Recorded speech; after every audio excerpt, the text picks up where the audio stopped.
Алматы облысында тағы бір жел электр станциясы іске қосылды. Осымен өңірдегі жаңартылатын энергия көзінің саны 8-ге жетті. Электр станциясы желдің көмегімен жылына шамамен 230 миллион киловатт сағат энергия өндіретін болады. Сонымен қоса ауаға тарайтын парникті газды азайтып, Қазақстанның оңтүстік шығыс аймағын электр қуатымен толық қамтамасыз етеді.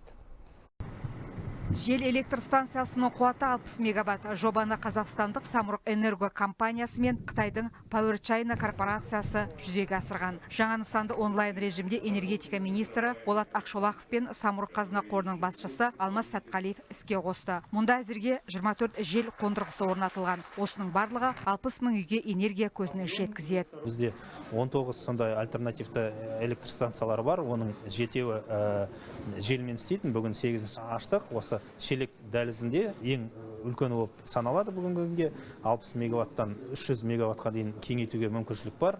Жалпы шелек дәлізінде 2000 мегаваттқа дейін жел электр энергиясын өндіруге мүмкіншілік бар. Самұрық Энерго энергия көзін жаңартуда су мен күнді оған қоса желдің қуатын сәтті пайдаланып келеді. Алдағы уақытта бұл станцияны кеңейтіп, қуаттылығын арттыру жоспарда бар. Бұл қондырғының негізгі міндеті көміртегін бейтараптандырады. Парниктік шығындыны 200 мың тоннаға дейін азайтады. Мемлекет басшысы 2030 жылға қарай бізде жаңартылатын энергия көрсеткіші 10%-ке жететін. Мүмкіндік болса оны 15%-ке көтеру қажеттігін айтты. Біз осы тапсырма бойынша жұмыс істеп жатырмыз.